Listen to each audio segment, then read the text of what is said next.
से बोलना, एकजुट होकर के चित्तवृत्तियों को एकाग्र करके बोलो सच्चिदानंद भगवान की जय। इससे पहले कि मैं कुछ कहूं,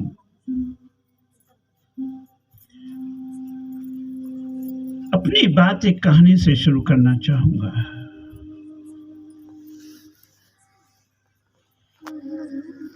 जो भी मित्र रह गए हैं, कृपया सत्संग में आना चाहते हैं, उनका स्वागत है, वो आए। क्योंकि यहाँ पर ऐसा नहीं है कुछ, यहाँ एक एक शब्द पे थोड़ा काम करना है, अपने जीवन को चलाना है। धर्म कोई बहुत बड़े आडंबर का नाम नहीं है, धर्म है आनंद में जीवन जीने की कला का नाम। मैंने कहानी सुनी है, किसी गांव के किनारे कोई संत रहते थे, उनसे मिलने कोई सम्राट आया, कोई राजा आया। संत की बहुत ख्याति सुनी थी, बहुत नाम सुना था। सो उन संत के घर पे उनकी धर्म पत्नी मिली। संत ने कहा कि वो संत कहाँ है? राजा ने कहा मैं उनके दर्शनार्थ आया हूँ, कृपया बताएं वो कहाँ हैं। संत की पत्नी बोली वो खेत की मेड़ पे काम करते हैं, फूलों के बगीचे में।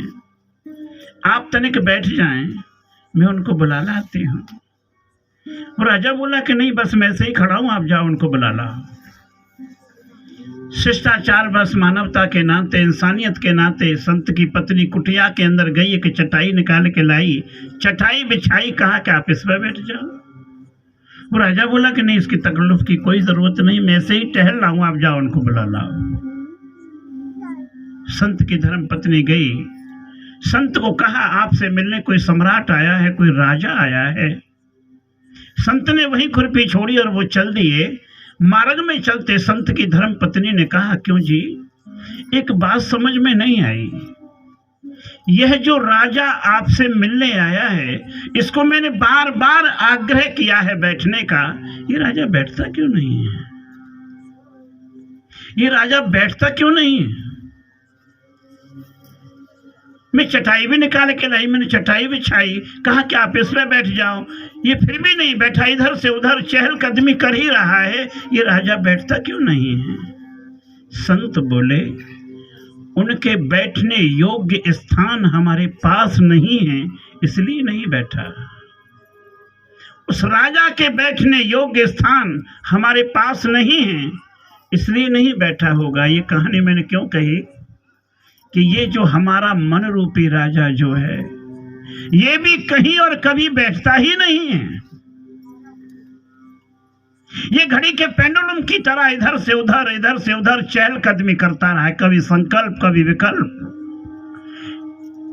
ये पालूं वो पालूं, यहां पहुंच जाऊं वहां पहुंच जाऊं, ये हो जाऊं वो हो जाऊं। इसकी दौड़ कभी समाप्त नहीं होती, ये मन कभी विश्रांति को उपलब्ध नहीं होता।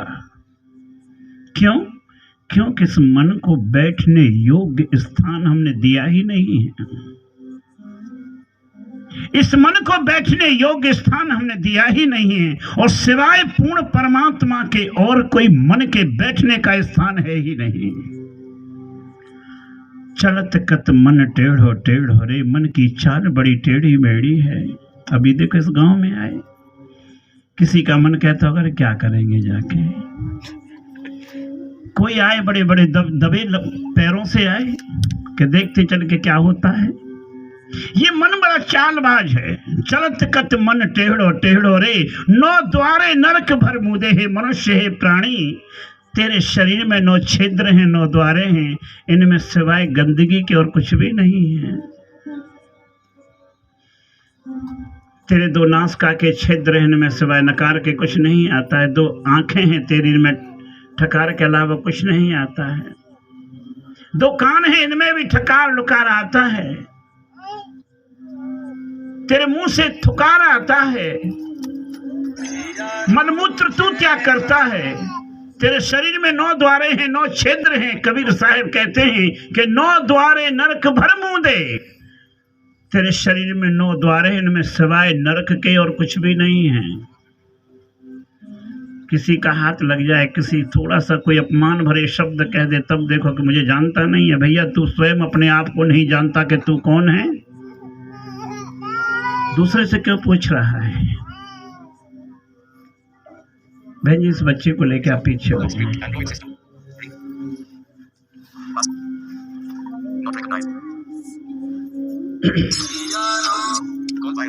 कबीर साहब कहते हैं, नो द्वारे नरक भर मुँह दे, तू दुर्गंधी को बेड़ो रे। तू तो दुर्गंधी का ही बेड़ा है भाई, और तुझे अकड़ इतनी है। अरे मन नीमा होके चल, मन थोड़ा झुकाव ले अपने अंदर को, झुक के चल, तभी तेरी बात सार्थक हो पाएगी, तभी तू अपने जीवन के लक्ष्य को पहुंच पाएगा, जीवन की यात्रा को तय कर पाएगा। चुकता जाता तेल और जलती जाती तन की बाती। ये रोज हमारा शरीर मर रहा है, ऐसा समझो जब से जन्म हुआ है तभी से मरने की प्रक्रिया शुरू हो गई है आपकी। तुम जन्मदिन मनाते हो, बड़े खुश होते हो, जब से जन्म हुआ है तभी से मरने की प्रक्रिया शुरू हो गई है हमारी। धीरे धीरे कोई 40 साल, कोई 70 साल, कोई 35 साल, कोई 30 साल, कोई 60 साल, कोई 70 साल। औसतन उम्र आयु आदमी की 35 साल है बस, याद रखना। बहुत समय थोड़ा है। हे मानव, तेरे सामने समय बहुत थोड़ा है और काम बहुत ज्यादा करना है। जिस लक्ष्य को लेके तू पैदा हुआ था उस लक्ष्य को तो तू भूल ही गया। क्या मानव जीवन यही है? विवाह शादी कर लेना, बच्चे पैदा कर लेना, बस बैल की तरह खट के मर जाना? आओ, ये जीवन नहीं है। जीवन कुछ और है। जिसको तुम जीवन समझ रहे हो ये जीवन नहीं है। जीवन विराट है सागर सा, हम ऊपर ऊपर जीते हैं, घटनाएं हैं लहरों जैसी, हम बहुत अर्थ दे देते हैं। हर लहर उठती है गिरती है, सुख दुख एक लहर है केवल। सुख दुख की लहरें आती हैं और चली जाती हैं, फिर मिट जाती हैं। उसके नीचे जो सागर है महान शांत है बिल्कुल। तो भाई इस जीवन को थोड़ा समझो। चुकता जाता तेल और जलती जाती तन की बाती, फिर भी रह जाती रात बहुत, जिंदगी न खुद को पढ़ पाती। इससे पहले के दीप बुझे, खुद की किताब पढ़ ले पगले। स्वाध्यायम शरणम गच्छामि भजोशो शरणम गच्छामि। तू स्वाध्याय स्व अध्ययन नहीं कर रहा है, अपना अध्ययन नहीं कर रहा है, तू दूसरों की किताब पढ़ रहा है। हम कबीर जैसे होना चाहते हैं, हम नहीं हो पाएंगे। बुद्ध जैसे होना चाहते हैं, नहीं हो पाएंगे। हम ओशो जैसे होना चाहते हैं, हो नहीं पाएंगे। राम तो एक हो गए, दूसरे राम नहीं हो सकते। कृष्ण भी एक हो गए, दूसरे कृष्ण हो नहीं सकते। प्रकृति कभी रिपीट नहीं करती किसी चीज को।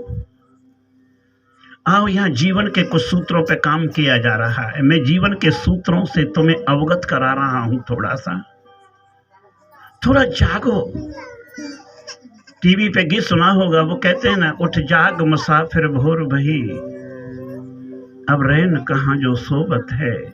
जो सोबत है वो खोबत है, जो जागत है सो पावत है। टुक नींद की अखियां खोल जरा, वो गाफिल रब से ध्यान लगा। ये प्रीत करन की रीत नहीं, रब जागत है तू सोबत है। रब जाग रहा है और तू सो रहा है।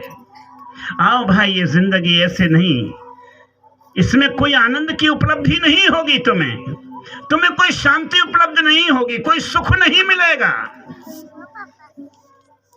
भगवान गौतम बुद्ध ने जब बौद्धत्व उपलब्ध हुआ तो 4 आर्य सत्यों की उन्होंने घोषणा की। उन्होंने जो पहला निष्कर्ष निकाला इस जीवन का, क्या निकाला कि जीवन एक दुख है। मैं आपसे पूछता हूं, जब से तुमने होश संभाला है, सिवाय दुख के और क्या जाना है? तुमने चाहा था कि थोड़ी सी इससे सुख मिलेगा, डिग्री प्राप्त कर लूंगा, पढ़ाई लिखाई कर लूंगा, कहीं जॉब लग जाएगी, कहीं बिजनेस कर लूंगा तो सुख मिलेगा। क्या सुख मिला? विवाह शादी कर लूंगा तो सुख मिलेगा। क्या सुख मिला है तुमको कि कोई विवाहित आदमी सुखी है?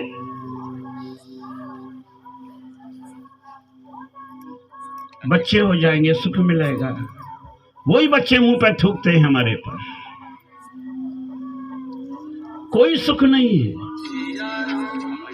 बुद्ध ने ऐसा पहला निचोड़ कहा कि जीवन एक दुख है। जब से तुमने होश संभाला है तब से अपने जीवन का ही अवलोकन करो, अपने जीवन की किताब को उघाड़ के देखो कि सिवाय दुख के तुमने और क्या जाना है। 2-4 दिन को सुख आया और वो गया। और दूसरा आर सत्य कहते हैं यदि दुख है तो दुख का कारण भी अवश्य है,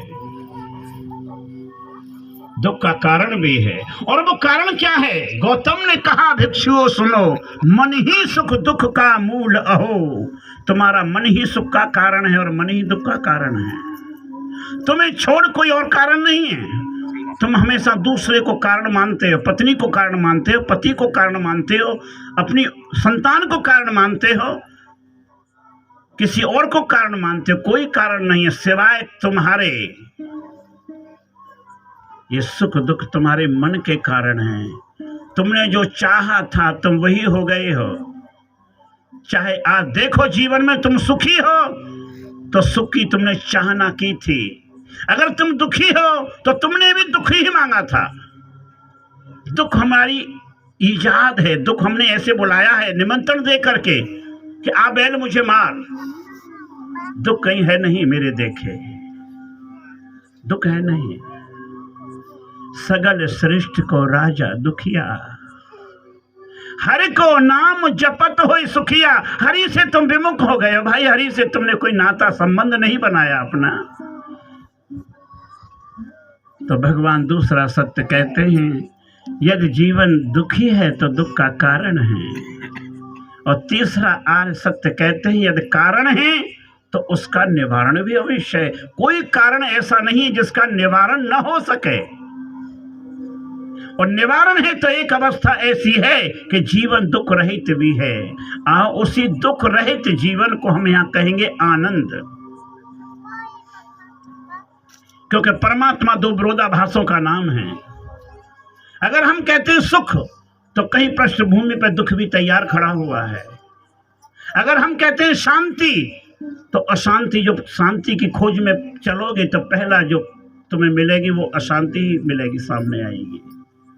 दिन है तो रात्रि भी जरूर है, याद रखना। अगर तुम्हारा जीवन है तो एक दिन मृत्यु भी जरूर होनी है। मौत की किससे यारी है, आज तेरी तो कल मेरी बारी है। हम सब क्यू में खड़े हुए हैं, हम सब लाइन में लगे हुए हैं और मरने की प्रक्रिया को पूरा ही किया जा रहा है, हम जी नहीं रहे। ऐसा लगता है मुझे तो कि लोग ऐसे जी रहे हैं जैसे मरने के लिए ही जी रहे हो, जीने के लिए कोई नहीं जीता है। आओ, जीवन बहुत अपरिचित और अनजाना रह गया है। जाने कितना जीवन पीछे छूट गया अनजाने में। अब तक कुछ कतरे हैं बाकी सांसों के पैमाने में। ये सांसों का पैमाना कब खाली हो जाए, कब तुम्हें मृत्यु का डंडा तुम्हारे सर पर पड़ जाए, इससे पहले क्या तुम उस अमृत को नहीं जानना चाहोगे? क्या तुम्हें उस अमृत की खोज नहीं करनी है कि जिसको पाए बिना कोई शांति तृप्ति उपलब्ध नहीं है? वरना तो हम देखते हैं कि सारी दुनिया बस ऐसे ही जी रही है विश्वासों के ऊपर। आज दुनिया में जितने विश्वासों से अहित हुआ है आदमी का, इंसान का, वो किसी से भी नहीं हुआ है। बिना जाने का भ्रम हो गया है लोगों को। मंदिर मस्जिद पूजा घर में सब में पूजा चल रही, अर्चना चल रही, आराधना चल रही, प्रार्थना चल रही है खूब। क्या कोई सुखी है इनमें? कोई सुखी नहीं है। तुम्हारे अंदर देखा जाए, मैं तुम्हारे हृदय में झांकता हूं तो एक ब्रह के सिवा मुझे कुछ नहीं दिखता है। और मेरे परम गुरु कहते हैं ब्रहन, तू ही ब्रहन है सबसे ज्यादा। हे ब्रहन, मंदिर दिया ना बार। इस मंदिर में दिया कब बारोगे भाई? ज्योति कब जलाओगे? इसमें ज्योति तुम्हारे भीतर जल रही है, इसमें ज्योति जलाओ, इसमें प्रकाश पैदा करो, दिव्यालोक पैदा करो। और वो हो सकता है। संत कबीर साहब का एक शब्द है, मुझे बहुत प्यारा है, बहुत प्रिय है। रस गगन गुफा में अगर झरे। रस गगन गुफा कहाँ है हमारी? हम शब्दों से बहुत बन जाते हैं, शब्दों को बहुत पकड़ते हैं, मगर उस शब्दों पर चलने का कभी प्रयास नहीं करते हैं। तो आओ, इससे हमारे जीवन बनने वाला नहीं है। जीवन तो हमारा किसी और चीज से ही बनेगा। कितने लोग हैं मैं देखता हूं जिनको, इनकी आंखों में देखो कितनी प्यास है, मगर सत्य के लिए कोई प्यास नहीं है किसी की भी। आज इतना हताश, इतना निराश, इतना विषाद, इतना तनाव, इतना टेंशन में जी रहा है ये मनुष्य। मेरे देखे मनुष्य को छोड़ करके कोई और टेंशन में नहीं है। कोई गाय टेंशन में नहीं है, कोई भैंस दुखी और टेंशन में नहीं है, विषाद में नहीं है। वो ये नहीं कहेगी मेरा मूड खराब है आज दूध नहीं दूंगी। तुम्हारा मूड खराब होता है, भैंस का मूड खराब नहीं होता। क्या हो गया है मनुष्य को? क्या इसलिए आए थे हम? ये दुख, विषाद, तनाव, टेंशन कहां से आया है हमारे अंदर? क्योंकि हमारे मन ने और की जो चाहना की है, यही तो माया है। बीत गई और मन ललचाया, यही तो एक माया है। भावी सपनों में समय बिताना, ये भी तो एक माया है। ये सब माया मिट जाएगी, बाकी है जो अपरंपार। कहीं अवतार यही है सब कुछ, इसी को तो कहते हैं ओंकार। आओ तुम ओंकार से जुड़ो, अपने बीइंग से जुड़ो, अपनी चेतना से जुड़ो, अपनी अंतर आत्मा से जुड़ो। भाई ये मार्ग जो है भीतर का मार्ग है, बाहर का मार्ग नहीं है। तुम तो बाहर ही बाहर घूमते हो, सदा बाहर ही बाहर घूमते रहते हो। ऑब्जेक्टिव अवेयरनेस, बाहर के प्रति तुम्हें सजगता है, होश है। सब्जेक्टिव अवेयरनेस, भीतर के प्रति तुम जागे हुए नहीं हो, बड़ी बेहोशी में जी रहे हो, बहुत बेहोशी में जी रहे हो। भाई ऐसे बात नहीं बननी। जीवन का जो उद्देश्य था उसको कोई पूर्ति नहीं हो रही है। मैंने सुना है भगवान बुद्ध एक मार्ग से गुजर रहे हैं, अपने शिष्य, परम शिष्य आनंद को कहा कि आनंद पानी लाओ। आनंद ने देखा कि बनते कोई कुआं बावड़ी नजर नहीं आ रही, इधर आगे चलते हैं, कोई पानी का साधन होगा किसी बस्ती में तो पानी पी लेंगे। बुद्ध ने कहा कि नहीं, पानी जिस नाली से गुजर के हम आए हैं उसी नाली में से पानी लाओ। आनंद ने भिक्षा पात्र लिया और वो चल दिए पानी लेने को। तभी देखा कि बैलगाड़ी और गुजर गई वहां होकर के, पानी तो कीचड़ में तब्दील हो गया। आनंद लौट आया कि बनते वहां तो बैलगाड़ी और गुजर गई है, वो पानी पीने योग्य नहीं है, इसलिए आगे चलो, कहीं आगे से पानी मिलेगा तो पिएंगे। बुद्ध ने कहा कि नहीं आनंद, पानी वहीं से लेके आओ, मगर हाँ एक काम करना कि उस नाली के किनारे बैठ जाना, उस थोड़ी देर पानी की गति को देखना। गुरु कैसे अपने शिष्य को समझाता है, क्योंकि हमारे अंदर भी तरह तरह के विचार, तरह तरह की भावनाएं चल रही हैं। मुझे दिख रहा है कि एक आदमी बैठा है मेरे भीतर, इसके भीतर जब झांकता हूं, मैं देखता हूं तो 1000 आदमी की भीड़ भरी पड़ी है इसके अंदर। आईने के 100 टुकड़े करके हमने देखे, 100 में भी अकेले थे, 1 में भी अकेले हैं। आओ, तुम वही नहीं हो जो तुम मुझे दिख रहे हो, तुम कुछ और हो भाई। हमारा ओरिजिनल फेस, असली चेहरा ये नहीं है जो हम लिए बैठे हैं। ये हमारी ओरिजिनलिटी कुछ और है, हमारा असली चेहरा कोई और है। याद करो, जो तुम मां के पेट से पैदा हुए थे, तुम्हारा चेहरा कौन सा था? बिल्कुल निर्मल था। हर बच्चे को ईश्वर का रूप कहा जाता है। कहते ही नहीं, कहते ईश्वर का रूप है बच्चा। तुमको तो नहीं कहा जाता, तुम्हारे अंदर और जो विकार पैदा हो गए। हर बच्चे को ईश्वर का रूप कहा जाता है। याद करो वो चेहरा कौन सा था जो मां के पेट में थे तुम, तब का चेहरा याद करो। किसी को याद है क्या वो चेहरा? और मृत्यु के बाद कौन सा चेहरा बचेगा तुम्हारा? याद करो उस चेहरे को। ये शरीर मिट जाएगा, तुम तो रहोगे ना, तुम्हारा होना तो रहेगा। क्योंकि तुम चेतना हो एकमात्र। इस शरीर नहीं हो तुम, शरीर में रहने वाली चेतना मात्र हो बस। मन बुद्धि अहंकार चितान न हम मन है, न हम बुद्धि है, न हम चित है, न हम अहंकार हैं। फिर हम कौन हैं? चिदानंद रूपम शिवोहम शिवोहम शिवोहम। हम शिव का ही रूप है। सच्चिदानंद हूँ, ब्रह्म हूँ, आनंद हूँ। हमें तो है। इसी क्षण में तो किसी ने कहा अहम ब्रह्मास्मि। सबे घट राम बोले, रामा बोले, राम बिना को बोले रे। सब में वो राम ही तो बोलता है, राम ही तो सुनता है, राम ही देखता है, सब में वही राम है। तो बुद्ध ने कहा कि उस नाली के किनारे बैठ जाना तुम।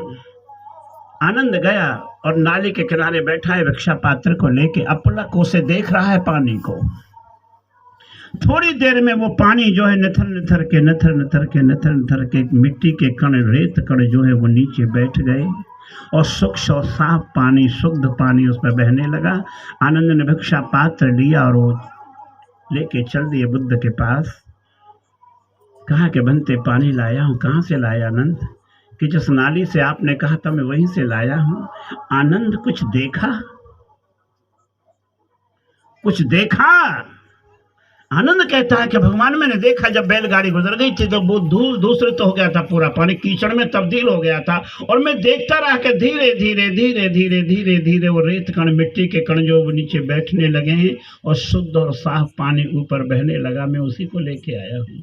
बोले जैसे वो रेत कण, कीचड़ के कण ऊपर उठे हुए तो कीचड़ में तब्दील हो गया था, पानी भी दृष्टि नहीं आ रहा था, ऐसे ही हमारे अंदर हजार तरह के विचार चल रहे हैं। गंध भरी पड़ी है हमारे अंदर, काम, क्रोध, लोभ, मोह, ईर्ष्या। ये बहुत सारी तृष्णाएं हमारे भीतर पड़ी हैं, बहुत सारी वासनाएं हमारे भीतर पड़ी हैं। अष्टावक्र गुरु कहते हैं, जनक कामना जैसी व्याधि नहीं। हम हर चीज से कामना करते हैं कि हमको ये मिल जाए, हमसे इनसे ये मिल जाए, हमसे वो मिल जाए। हे जनक, कामना जैसी व्याधि नहीं और निष्कामना सी समाधि नहीं। मुक्ति यदि चाहते हो, तुम्हारा उद्देश्य है मुक्ति को पाना, जीते जी मुक्त होना है। मरने के बाद किसी की कोई गारंटी नहीं, किसी का लेटर नहीं आता कि मैं मुक्त हो गया हूं। तुम्हारे पास आया है किसी का लेटर? चाहे कोई कितना बड़ा संत क्यों न मर जाए, तुम्हारे बुजुर्ग मरे होंगे, क्या किसी का लेटर खत आया है कि मुक्त हो गए, मोक्ष मिल गया हमको? ये पागलपन और कब तक जारी रहेगा? जीते जी मुक्त होना है तुम्हें घृणा, द्वेष, वैर, नफरत, ईर्ष्या से। जीते जी मुक्त होना है काम, क्रोध, लोभ, मोह से। जीते जी तो तुम मुक्त हुए नहीं, तो मरने के बाद क्या मुक्त होगे? लोगों का ये मानना है कि मरने के बाद मोक्ष मिलता है। मैं कहता हूं ये बिल्कुल झूठ है। जो कोई कहता है उसे मेरे सामने लाना। मैं आपसे पहले कह चुका हूं कि यहाँ कोई व्रत की बात नहीं हो रही है, बड़ी जीवन से संबंधित बात हो रही है। जीवन को, नव जीवन को कैसे जिया जाए, नव संन्यास कैसे हुआ घटित हो हम पे, ऐसी कोई मार्मिक बातें हो रही है यहाँ पर। कोई यहाँ सत्संग, कोई मनोरंजन नहीं हो रहा है, यहाँ मनोभंजन हो रहा है। तुम्हारे मन को गलाया जा रहा है, मन को जलाया जा रहा है, ताकि तुम शुद्ध बुद्ध नित्य मुक्त हो सको। तुम शुद्ध नहीं हो। सकल मनुष्य की है करतूत, पशु की है। मैं देखता हूँ लोगों की शकल तो मनुष्य जैसी लगती है, मन इनके कर्मों को देखो, इनकी करतूतों को देखो तो पशु से गए गुजरे हो तुम। निद्रा, भोजन, भोग, भय, ये सब पशु पुरुष समान। अरे निद्रा, नींद पशु को भी आती, तुम भी सोते हो रात को अपने घर में, पशु भी सोता है। तुम में और पशु में क्या फर्क है? निद्रा, भोजन, भोजन पशु भी करते हैं, तुम भी करते हो। निद्रा, भोजन, भोग, भोग पशु भी करते हैं, तुम भी करते हो। तुम्हारे भी बच्चे होते हैं, उनके भी बच्चे होते हैं, कोई खास फर्क तो नहीं है। निद्रा, भोजन, भोग, भय, अपने से ताकतवर से डर पशु को भी लगता है, मनुष्य को भी लगता है।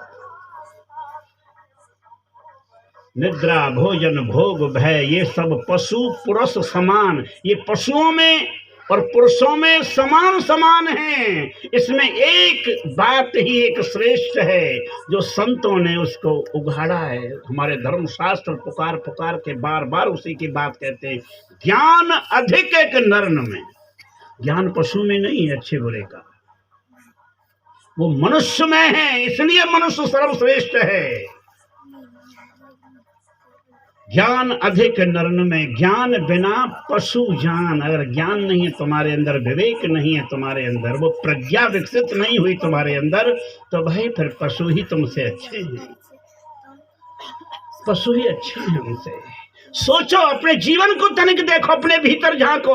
कबीर कहते हैं अपने माँ ही टटोल। अरे अपने में टटोल के देखो कि तुम कहाँ हो, कहाँ खड़े हो, तुम कौन हो, हु आर यू। मैं आपसे पूछता हूं कि तुम कौन हो, कहां से आए हो और तुम्हें जाना कहां है। ओरे मुसाफिर ठहर के सोचो जरा, जाना कहां रे, जाना कहां, कहां जाओगे, तुम कौन हो। सुबह उठ के चारपाई से रोज पूछा करो कि मैं कौन हूं।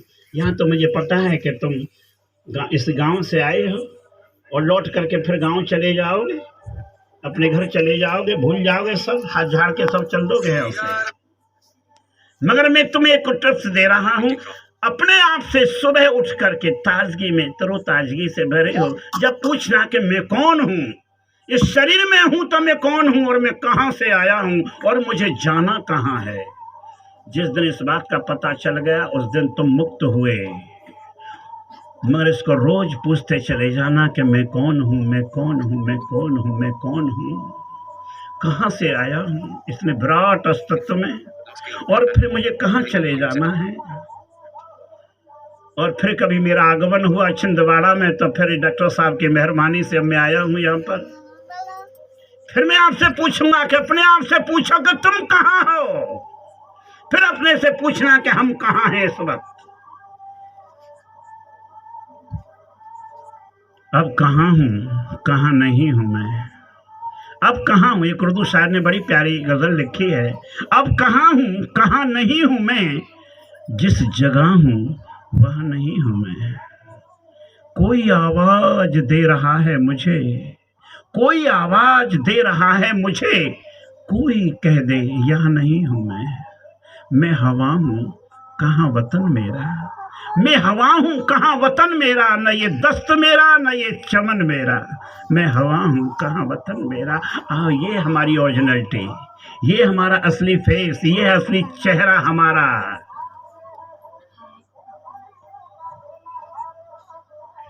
गुरु नानक देव के बारे में एक स्मृति मुझे आती है। एक बहुत राजा था, सम्राट था भाई, उसके फौज पलटन थी। तो एक हाथी था जो बार बार वहां पर जाता था युद्ध में और जिता के लाता था। वो बीमार हो चला, वो मरने के कगार पे आ गया, बूढ़ा हो गया हाथी। तो उस पीलवान को हाथी वाले चलाता था, उससे कहा कि भाई तू इस हाथी की देख रेख कर, बस इस हाथी ने मुझे कई युद्ध जताए हैं, ये हाथी मर न जाए, बस ऐसे इसकी सेवा सुसरबा जितनी हो अच्छी इलाज वैद्यों से कराओ, इस हाथी को बचाना है। बचा रहा था भाई, और वो एक दिन क्या हुआ कि इलाज करते करते, सेवा करते करते वो हाथी जो है मर गया, डेड हो गया। अब वो पीलवान रो रहा है। राजा ने ये कह दिया अगर हाथी मर गया तो तेरे जन बच्चा को मैं कोलू में पिलवा दूंगा। हाथ अब रो रहा है, विलाप कर रहा है कि अब मेरा जन बच्चा नहीं बचेगा। उधर से गुरु नानक देव आ रहे तो बोले भाई क्यों रोता है, क्या बात हो गई। कि महाराज ऐसे ऐसे बात है, ये हाथी सर्वश्रेष्ठ था, कई युद्ध जता है राजा को इसने, अब ये हाथी मर गया है और राजा ने ये घोषणा की है कि अगर इस हाथी मर जाता है तो तेरा जन बच्चा कोलू में पिलवा दूंगा। तो इसलिए मैं अपने परिवार का ख्याल करके रो रहा हूं कि हाथी मर गया, अब मेरे बच्चों पे मुसीबत और आफत का पहाड़ टूट पड़ा है। हे संत मेरी कृपा, मेरे ऊपर कृपा करो, मैं आपके चरणों में नतमस्तक हो करके वंदना करता हूं, हे संत मेरे ऊपर कृपा करो। गुरु नानक देव को रहम आ गया और हाथी पे हाथ फेरा और कहा कि उठ प्यारे, उठ प्यारे राम के प्यारे राम बोल। हाथी जिंदा होकर के उठ गया। अब ये बात राजा में पहुंच गई, रजवाड़े में पहुंच गई ये बात। राजा को कहा उस पीलवान ने कि महाराज ऐसे ऐसे हुआ, एक चमत्कार हो गया कि ये हाथी मर गया था। आपका मैं रो रहा था, विलाप कर रहा था, मेरे विलाप को सुन कर के संत आया और उसने हाथ फेरा, हाथी जिंदा हो गया। क्या ऐसा हो सकता है? कोई कौन संत है वो? तो कहा कि वो वहां जा रहे हैं, उस रास्ते मार्ग में जा रहे हैं कि बुलाओ, उन संत को बुलाया जाए। संत को बुलाया कि हमने सुना है कि तुमने हमारे मृत हाथी को जिंदा कर दिया। क्या प्रभु हो गया? कि बोले अब इसे मार सकते हो दोबारा? बोले हाँ, आप कहेंगे तो क्यों नहीं, आप कहेंगे तो मार भी सकते हैं। तो गुरु नानक देव ने कहा कि मर जा भाई, जैसा था वैसा ही हो जा। तो वह हाथी मर गया। राजा बोला क्या अब इसे जिंदा करो? कि सुनो, जिसको परमात्मा मार दे उसको संत जिंदा कर सकता है, और जिसको संत मार दे उसको परमात्मा भी जिंदा नहीं कर सकता, उसको परमात्मा भी जिंदा नहीं कर सकता।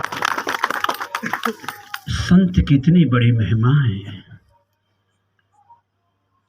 जिस ईश्वर को ढूंढे दुनिया कहूं कहां पे रहता है, संत हृदय में वास है इसका। कैठ बैठ जिब्या गुण कहता है, ये संत की जिब्या पे बैठ के ही गुणगान करता है उसी का। दूसरों का मंगल चाहता है कि दुनिया दुखी है, कैसे सुखी हो जाओ तुम। मैं कहता हूं कि थोड़ा सा अपने विवेक से सोचो, तुम्हें कोई दुखी कर नहीं सकता, तुम दुखी हो नहीं सकते। किसी का बेटा मर गया, अभी कोई बहन आई थी मुझसे, कह रही थी कि मेरा बेटा मर गया 30 साल का, फिर मेरा दामाद मर गया, फिर ये मर गया, वो मर गया, रो रही थी। मैं देख रहा कि दुनिया में यही दुख है। मैं जाता हूँ जहाँ पर यही दुखी लोग आते हैं। बुद्ध के सामने भी एक बच्चा मर जाता है तो पंडितों ने कहा करे बुद्ध आए हैं गांव में, तू बुद्ध के सामने लेके मरे हुए बच्चे को लेके जा, तेरे बच्चे को जिंदा कर देंगे। वो महिला रोती पीटती और चीखती हुई गई बुद्ध के सामने। द्वारपालों ने रोका कि रुक जा, वहां मत जाए, वहां मत जा, वहां नहीं जा सकती तू। कि नहीं मैं जाऊंगी, बुद्ध मेरे बेटे को जिंदा कर दो, बुद्ध मेरे बेटे को जिंदा कर दो।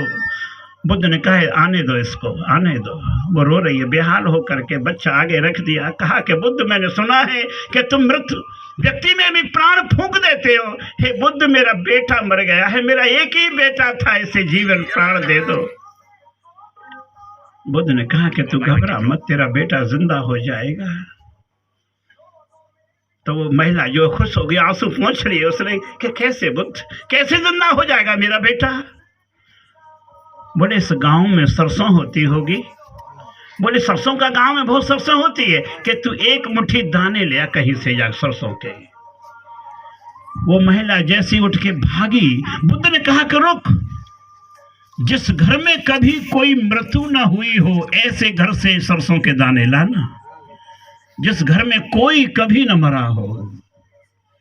मैं आपसे पूछूं, क्या कोई ऐसा घर है जिसमें कभी कोई नहीं मरा? वो महिला गई, कुंडी खटखटाई, लोग निकले कि भैया मुझे एक मुट्ठी सरसों दे। देख तू एक मुट्ठी की बात करती है, पूरी बोरी ले जा। कि भैया मेरा बेटा मर गया है, तू पूरी बोरी उठा ले जा। तो वो लेके चलती है सरसों के दाने झोर में। तो फिर कहती है लौट करके, सुनो तुम्हारे घर में कभी कोई मृत्यु तो नहीं हुई, कोई मरा तो नहीं? बोले अभी अरे 6 महीने हुए हमारा भाई बड़ा मर गया। जिस घर में जाती है, किसी का बाप, किसी की पत्नी, किसी की माँ, किसी का कुछ, किसी का बेटा, किसी का पिता, सब ऐसे ही पूरे घर में है। इसलिए गुरु नानक देव ने कहा, नानक दुखिया सब संसार, पूरे संसार दुखी है भाई। तुम्हारा दुख कोई नया नहीं है, इसलिए दुखी मत हो। दुख का भी सम्मान करो, ये परमात्मा की ही मर्जी से आया है। अगर दुख आया है तो उसको भी स्वीकार करो, तुम्हारा सुख में बदल जाएगा सबको, तुम सुखी हो जाओगे। और जितने तुम दुखी होगे उतना ही परमात्मा एक ही शब्द बोलता है, याद रखना मेरे, देखे अस्तुत्व क्या बोलता है, तथास्तु, ऐसा ही हो। तुम अगर दुखी और रो रहे और सर पीट रहे, अरे मर गए, अरे गिर गए, बड़ी गरीबी, अरे बड़े बीमार रहते, घर में कोई सुखी नहीं है, सब लड़ाई धंधा होता रहता है, सब ऐसा ही होता है, अरे हम तो बर्बाद हो गए, ये हो गया वो हो गया। परमात्मा की तरफ से आवाज आती है, तथास्तु ऐसा ही हो। जब तुम कहते हो परमात्मा तेरी बड़ी कृपा है, गुरुओं के संतों की कृपा है, मेरे घर में चारों तरफ से पैसा आ रहा है, सब स्वस्थ है, सब स्वस्थ हो रहा हूँ, बिल्कुल और स्वस्थ हो रहा हूँ, और सब कुछ अच्छा होता चले जा रहा है। इस परिवार में जहाँ संगत हो रही है, इस परिवार में यही थी। इस व्यक्ति ने एक शिविर किया ध्यान मेडिटेशन सेंटर में, और वहाँ पर उनके भाई कह रहे थे कि जब से ये शिविर करके आए तब से ही हम तो बहुत गरीब थे, हमारे घर में खाने के भी लाले पड़ते थे, कुछ भी नहीं था प्रभु, और जब से तुम्हारा शिविर करके आए हैं तब से दिन दूना रात चौगुना बढ़ते चले जा रहा है। ये सब आपकी कृपा है, ये सब गुरु की कृपा है, सब गुरु की कृपा है। जिस धन धान्य की खातिर मानव दौड़ लगाता है, सतगुरु की कृपा से वो धन स्वयं ही दौड़ा आता है। तुम सतगुरु के होके तो देखो, जो तू मेरा होए रहे सब जग तेरा होए, बार न बांका कर सके चाहे जग बैरी होए, चाहे जगत बैरी हो जाए।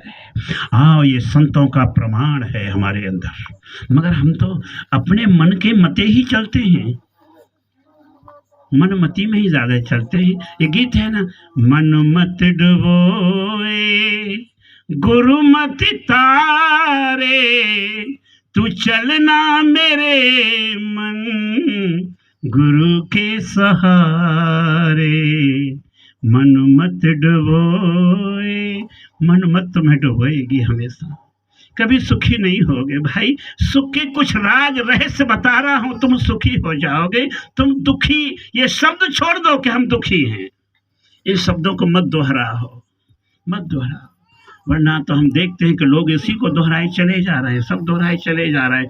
देखो, मुझे याद आता है कि परमात्मा कुछ कह रहा है, तुम सुन कुछ रहे हो, ये यथार्थ है, मैं बोल रहा हूं, ये सत्य है, तुम सुन रहे हो, ये मेरी भ्रांति है।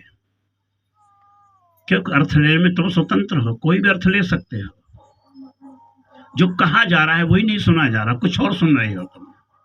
इसलिए मैं कहता हूं, ऐसा नहीं कि जो मैं कह रहा हूं उसे तुम सुन रहे हो। ऐसे ही हुआ, एक पंडित और एक मुसलमान दोनों दोस्त थे, सुबह मॉर्निंग वॉक पे निकलते थे, जा रहे थे टहलते हुए, तो एक चिड़िया बोलती है, तुमने भी सुना होगा कभी, सुभान तेरी कुदरत, ये भी शब्द हमने दिए कि वैसा बोल रही है। तो वो चिड़िया बोल रही थी, तो पंडित जी ने कहा कि देखो मुल्ला जी, हमारे यहाँ तो चिड़िया भी धार्मिक है, चिड़िया कितना सुमरन अच्छा कर रही है कि सिया राम दशरथ, सिया राम दशरथ, सिया राम दशरथ। मुल्ला जी ने भी कान लगा के सुना, ऐसे ही तुम्हारी चिड़िया भी सुमरन करती है। तो मुल्ला जी जब सुना इस कान से, तो मुल्ला जी ने कहा, यार क्यों झूठ बोलते हो, ये सिया राम दशरथ कह रही है, ये कह रही है अल्लाह खुदा बरकत, ये अल्लाह खुदा बरकत, अल्लाह खुदा बरकत, शब्द हम दे रहे हैं, चिड़िया जो बोल रही है वो बोल रही है अपनी वाणी, मगर शब्दों को भी हम थोप रहे हैं, ऐसे ही हमारे ऊपर शब्द थोपे गए हैं। इतनी देर में उनमें झगड़ा होने लगा, दो व्यक्तियों में झगड़ा होता है तो तीसरे आदमी की जरूरत पड़ती है, कोई बीच में आ जाए, कोई बचाव कर दे इनका। एक सब्जी वाला आ रहा था मंडी से सब्जी खरीद करके अपनी, तो उसको रोका, ये सब्जी वाले रुक। मुसलमान ने कहा, लाहौल बिला कुर्बत भेजूंगा तेरे पास, तू जबकि आग में जल जाएगा, तू अल्लाह के वास्ते बिल्कुल ठीक बोलना। ये चिड़िया नहीं बोल रही अल्लाह खुदा बरकत, अल्लाह खुदा बरकत। पंडित जी ने इधर को खींचा, उसको वहां पकड़ के बोले, तू नरक में सड़ेगा, तुझ पे भगवान की मार पड़ेगी, तू सच बोलना, ये नहीं कह रही सिया राम दशरथ, सिया राम दशरथ। अब दोनों में वाद विवाद हो रहा है, उसको सब्जी वाले कभी इधर खींचे कभी इधर खींचे। सब्जी वाला बोला, सुन करके इधर भी सुना, उसने इधर भी सुना, पंडित जी ना तो ये कह रही सिया राम दशरथ, और मुल्ला जी ना ही ये कह रही अल्लाह खुदा बरकत, ये तो साफ कह रही आलू प्याज अदरक। हमारी ये स्थिति है, हमारी अपनी मतलब की बात बहुत जल्दी सुन लेते हैं हम, दूसरे की बात कभी नहीं सुन पाते हम, हमें भ्रांति है कि हम दूसरों की बात सुन रहे हैं। आओ, मैं कहना चाह रहा हूँ आपको, हमारे यहाँ देखो एक आरती है, यहाँ पे हिंदू धर्म में क्या है कि रिपीट हो रहा है, हर चीज को रिपीट करते हैं बस। मनुष्य जीता है स्वप्न में, या तो अतीत की स्मृतियां हैं उसके पास, या भविष्य की आशा है। मैं आपसे पूछूं, क्या भविष्य की आशा में आप नहीं जीते चले जा रहे हो? ये हो जाऊं, वो हो जाऊं, यहाँ पहुंच जाऊं, ये मकान बनाऊं, ये कोठी बनाऊं, सुंदर ये जमीन खरीद लूं, ये हो जाऊं, ये हो जाए, ये मिल जाए, वो मिल जाए, सब इसी आशा में जी रहे हैं। रविदास का एक पद है, कहे रविदास आस लग जियो। कौन सी आशा कर रहे हो तुम? धन की, पद की, प्रतिष्ठा की आशा कर रहे हो भाई? तुम ये आशा नहीं है भाई, तुम आशा में जिए चले जा रहे हो, या फिर अतीत की स्मृतियां हैं, अतीत और भविष्य, अतीत और भविष्य बस इसी में डोलते रहते हैं हम। मेरे देखे अतीत जो बीत गया अब लौट के नहीं आएगा, भविष्य भी आया ही नहीं है, व्रत की चिंता में क्यों पड़े हैं हम? आओ, वर्तमान द्वार है परमात्मा का, वर्तमान में ठहर के देखो। बुद्ध ने कहा कि श्वास जो चल रही है, कभी इसको देखा है? भगवान बुद्ध के दो ही तो आयाम थे, केवल विपश्यना और आनापान सति योग। मैं कहता हूं बुद्ध, जीवियों से मैं पूछता हूं, बौद्धिस्टों से पूछता हूं, क्या कोई विपश्यना को प्रयोग में लाता है? नहीं, कतई नहीं, वो जानते ही नहीं है। कोई आनापान सति को करता है? नहीं, कोई नहीं करता। ध्यान से कोई मतलब नहीं है। बड़ी शर्म की बात है। यही विपश्य को बुद्ध कहते हैं पाली भाषा में, आओ लौट के स्वयं को देखो। स्वयं को कभी देखा नहीं है आपने। बुद्ध ने बहुत सुंदर बात कही है, अनापान सती, अपनी आती जाती श्वास को देखो। जब श्वास पे ध्यान टिक जाएगा तुम्हारा, तो तुम वर्तमान में आ गए, प्रेजेंट में आ गए। तो आओ, जो भी सुख है, जो भी उपलब्धि है, वो वर्तमान में रह कर के हमको उपलब्ध हो सकती है। मगर हमने कसम खा रखी, हम वर्तमान में नहीं जिएंगे।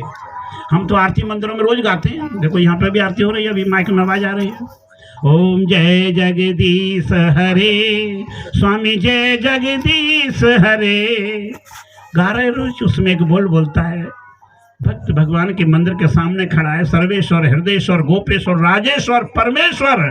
वो कहता है, तुम हो एक अगोचर। अगोचर मीन्स जो वाणी में कहने में ना आता हो, इन चरम चक्षुओं से जो दिखाई न पड़ता हो। तुम हो एक अगोचर। और भी सुना है प्रभु, भक्त रो रहा है। प्रभु ऐसा मैंने सुना है, संतों से, महंतों से, शास्त्रों से सब कहते हैं कि तुम अगोचर हो। और भी सुना है कि सबके प्राणपति। हे प्रभु, मैंने ये भी सुना है कि जहां जहां प्राण धड़क रहा है, जहां जहां प्राण है, जहां जहां विकास हो रहा है, हे गोविंद, हे माधव, वहां वहां तुम हो। फिर क्या कहता है, किस विध मिलूं दया में तुमको मैं कुमति। हे प्रभु, मेरा तुम्हारा मिलन कैसे हो जाए?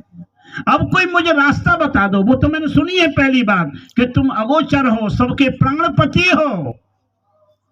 मगर अब मेरा कोई उपाय बताओ, कोई मार्ग सुझाओ, कोई विधि बता दो, किस विध मिलूं दया में तुमको। हे प्रभु, मैं तुमको कैसे मिल जाऊं? बहुत जन्म के बिछड़े थे माधव, ये जन्म तुम्हारे लेके। अरे ये मनुष्य जन्म तुमने लिया है, तो परमात्मा के लेके छोड़ दो इसे। तू जैसे चलाए परमात्मा, वैसे हम चलने को तैयार है। हम रोज गा रहे हैं, मगर इतने भाव से भर के कोई आरती नहीं गाता। हम तो लाई सी काटते हैं, तुम हो एक अगोचर, सबके प्राणपति, किसी भी मिलूं दया में तुमको मैं कुमति। ओम जय जगदीश हरे। बड़ी जल्दी जल्दी करते हैं भैया, कहाँ जा रहे हैं, कहाँ जाना है इनको? धर्म के नाम पे आज रिपीटेशन हो रहा है। मैं कहता हूं ये धर्म आज खोखला हो गया इन्हीं की वजह से। सारी दुनिया की बात कह रहा हूं मैं। एक न भूला, दो ना भूले, भूल गया है कुल संसार। पूरे संसार की यही हालत है। और कब तक ये पागलपन जारी रहेगा? फिर हम कहते हैं विषय विकार मिटाओ। हे प्रभु, मेरे जीवन में विषय ही विषय है। किसका विषय है? शराब का विषय है, जुआ का विषय है, बीड़ी का विषय है, सिगरेट का है, गुटखा का है।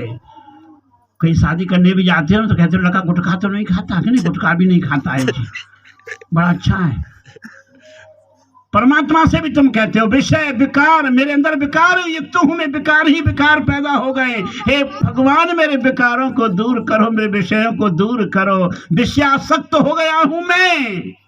विषय विकार मिटाओ, पाप हरो देवा।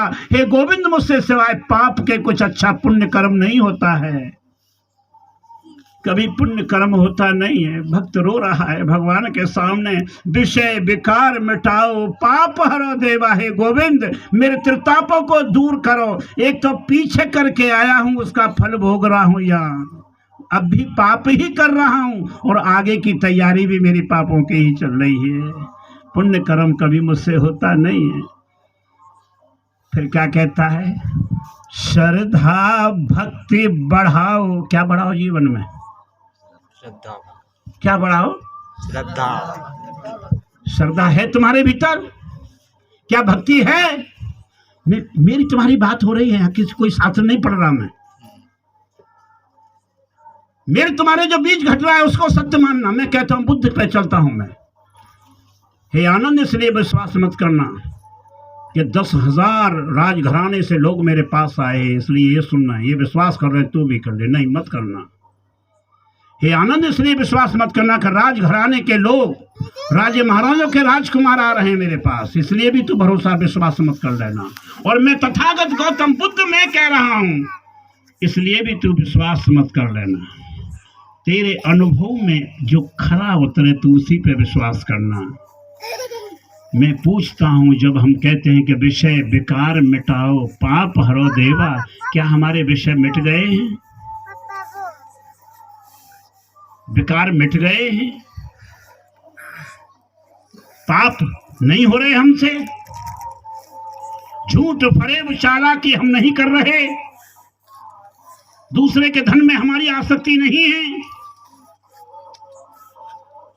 फिर कहते हैं श्रद्धा भक्ति बढ़ाओ।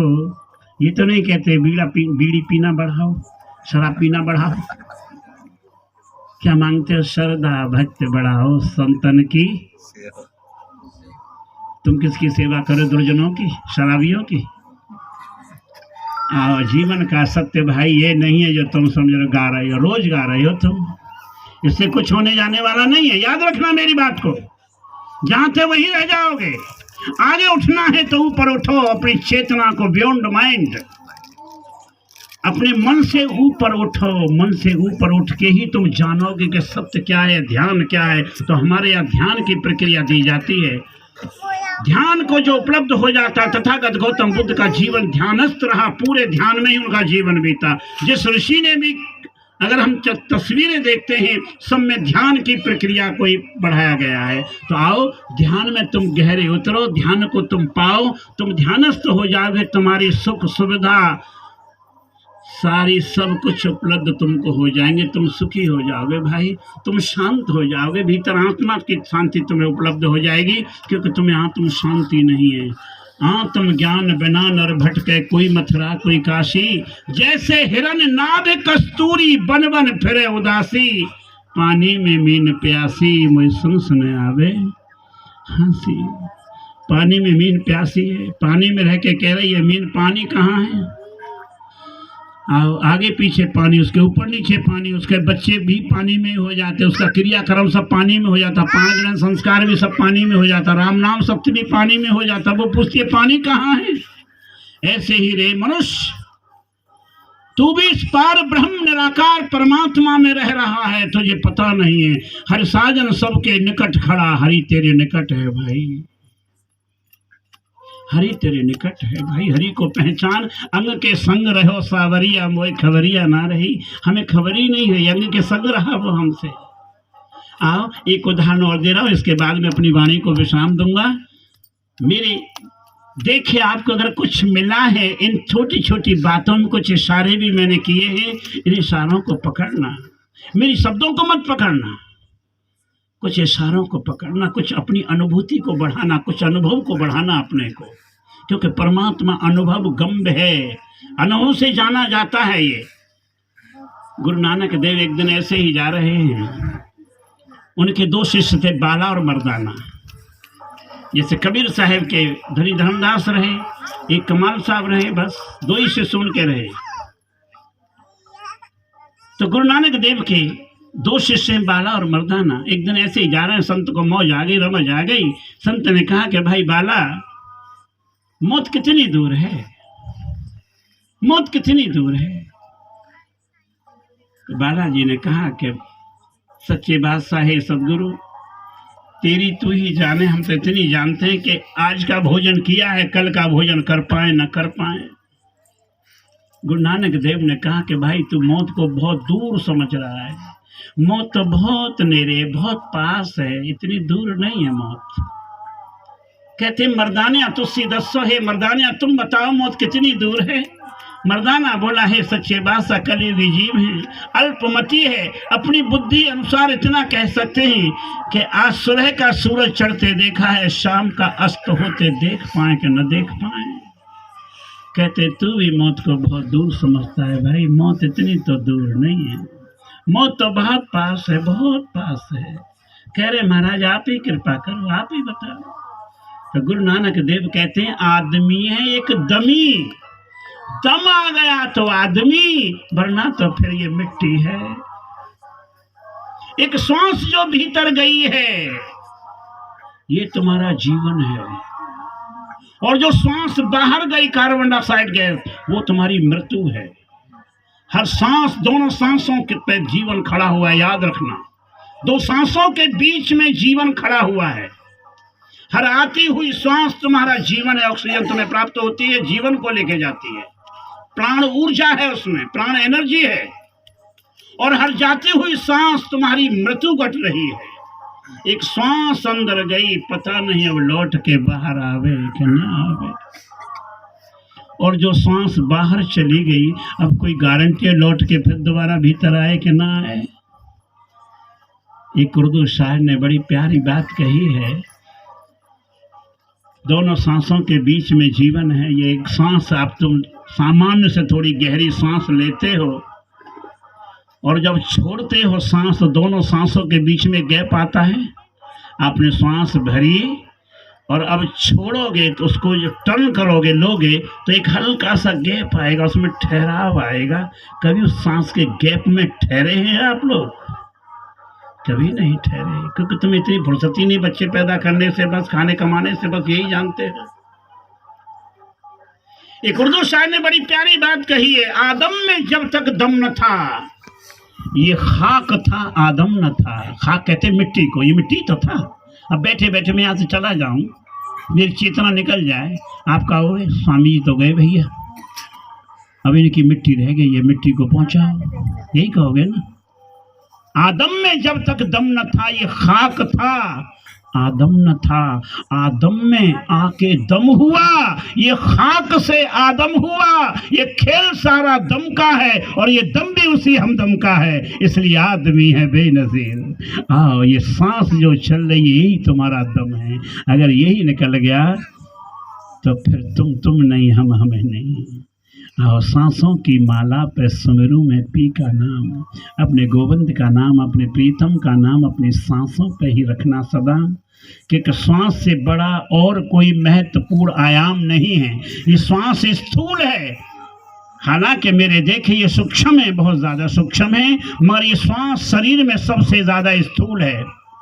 सांस का एक छोर हमारे शरीर से जुड़ा है, दूसरा छोर हमारी केंद्र चेतना से जुड़ा है। तो शरीर से केंद्र तक पहुंचने का मार्ग क्या है? श्वास। परिधि से लेके केंद्र तक पहुंचने का मार्ग है श्वास। शिला से लेके शिव तक की यात्रा है श्वास। राम से लेकर और यात्रा है रामत्व की तरफ। आओ, अपनी सांसों पर थोड़ा ध्यान करो। तो आओ, मैं एक टिप्स आपको देता हूँ। थोड़ा सा आप बिल्कुल आराम से चैन से बैठ जाएं, रीढ़ को सीधा कर लें, बहने बैठ जाएं, थोड़ा घसर फूस होकर ना बैठे, थोड़ी दूरी बढ़ा लें, एक दूसरे को कोई छूता हुआ ना रहो। थोड़ा आप भी कुर्सियों को अलग अलग कर लें, रीढ़ को सीधा कर लें बिल्कुल।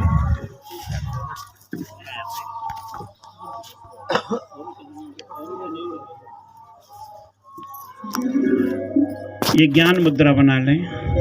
दोनों हाथों की उंगली अंगूठे के साथ पहली उंगली को जोड़ लें और अपने घुटनों पर रख लें, बैक स्ट्रेट। अपनी रीढ़ को थोड़ा सा सीधा करके बैठें और धीरे से आंखें बंद कर लें। जोर डाल के नहीं, बंद हो जाने दें, जैसे किसी ने कोई पर्दा डाल दिया हो। ये भगवान बुद्ध की विधि दे रहा हूँ।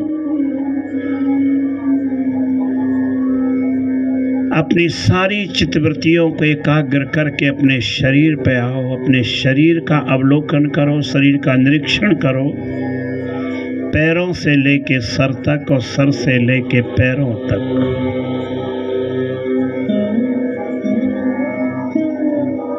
शरीर से अपने मन पे आ जाओ, इस मन को देखो। अभी गीत चलता था, इस मन को कोई खोजो भाई।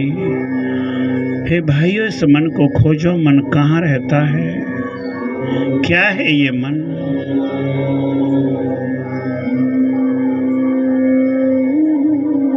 और इस मन को अपनी सांसों पे लगा दो। गहरी सांस भरो और लंबी सांस छोड़ो।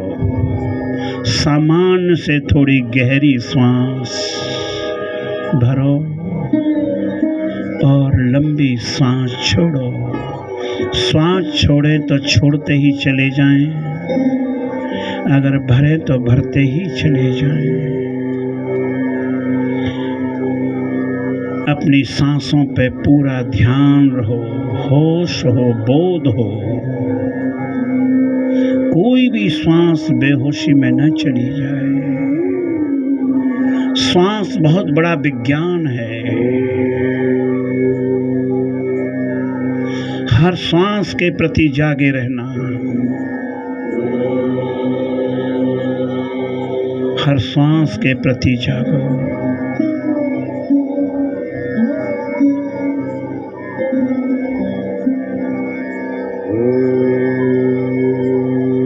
अब मैं चुप हो जाता हूँ। 10 मिनट तक इस ध्यान की स्थिति में आप रहे।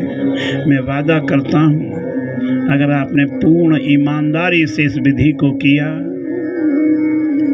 तो आपको 5 मिनट में ही उस शांति का उपलब्ध होगा, जिस शांति को हम ढूंढ रहे हैं बाहर।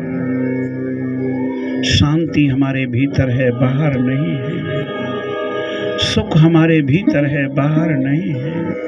सत्य हमारे भीतर है, बाहर नहीं है। ध्यान हमारे भीतर है, बाहर नहीं है।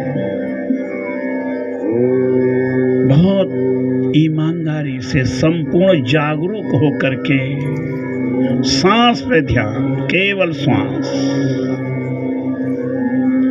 मन का स्वभाव है, सांस से हटेगा फिर सांसों पे ही ले आओ।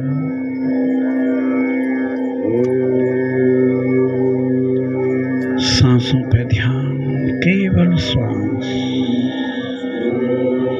केवल श्वास।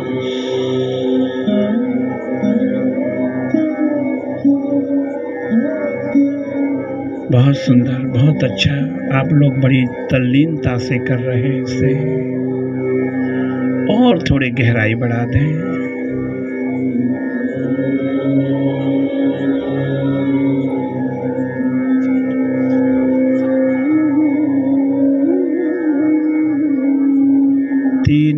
आपको हो चुके हैं 7 मिनट और बहुत थोड़ा समय है। समय का उपयोग कर लो।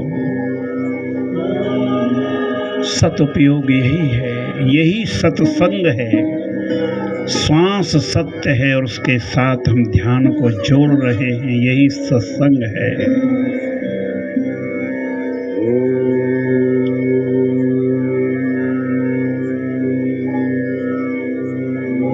भगवान बुद्ध 6 बरस तक अपने राजघराने को छोड़ के जंगल में रहे। 6 बरस के बाद लौटे संसार में फिर दोबारा। पूरे संसार को जगाया। ऐसे ही मैं तुम्हें समझाने नहीं आया हूँ, मैं तुम्हें जगाने आया हूँ। तुम जागो, क्योंकि तुम दुखी हो, तुम सुखी हो जाओगे।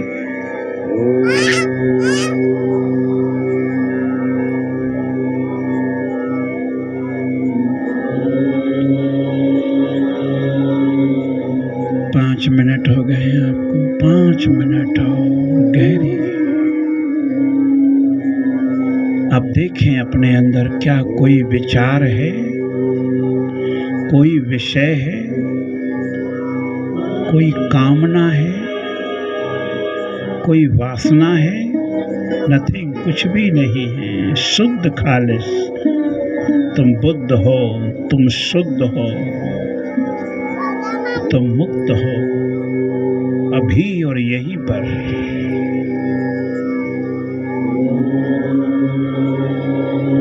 पूरे बीइंग तक अपनी सांस को जाने दो, सबकॉन्शियस माइंड तक, अवचेतन तक, अचेतन तक पहुंचो। नाभि के 2 अंगुल नीचे तक सांस को पूरी जाने दो और वहीं से टर्न लेने दो, वहीं से लौटने दो पूरी सांस को।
शरीर में यदि हलचल हो रही है उसको भी देखो, कहीं कोई थकान, कोई सुन्नता चढ़ गई उसको भी देखो।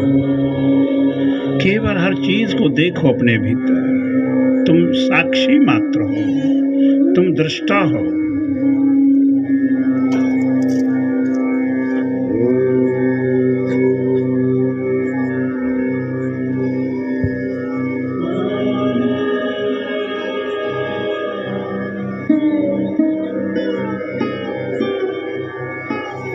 दो मिनट और, बस 2 मिनट और।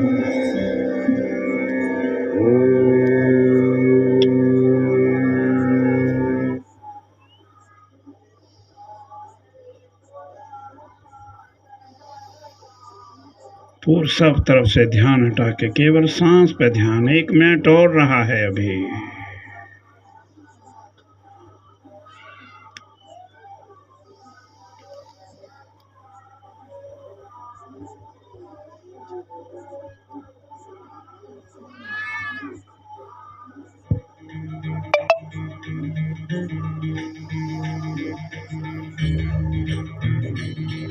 दो चार सांसें लंबी और गहरी लो। 2-4 सांसें लंबी और गहरी। धीरे धीरे ध्यान से बाहर आ जाएं। अपने शरीर को फील करें, महसूस करें। दोनों हाथ जोड़ के हृदय चक्र पर रख लो। प्रार्थना की स्थिति में आ जाओ। दोनों हाथ जोड़ के हृदय चक्र पर रखो और जहां बैठे हो वहीं पे अपना सर झुका लो।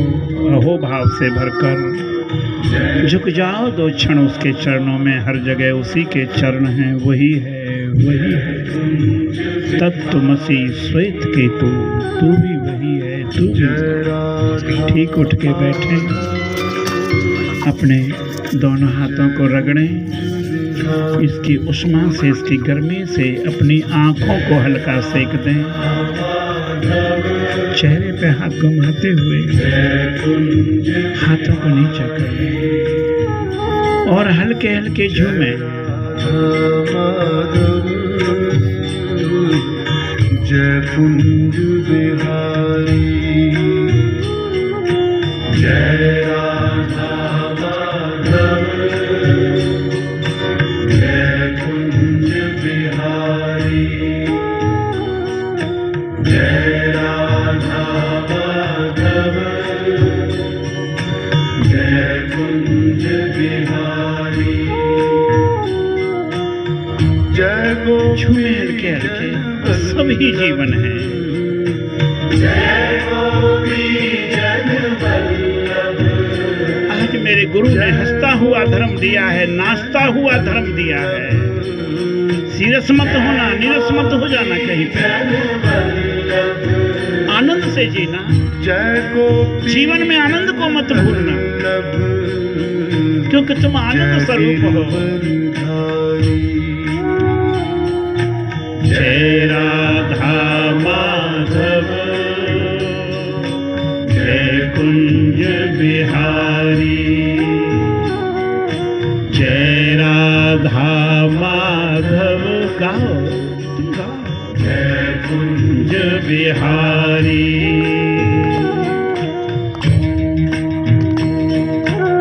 जय हो। बहुत श्रद्धा से कृपा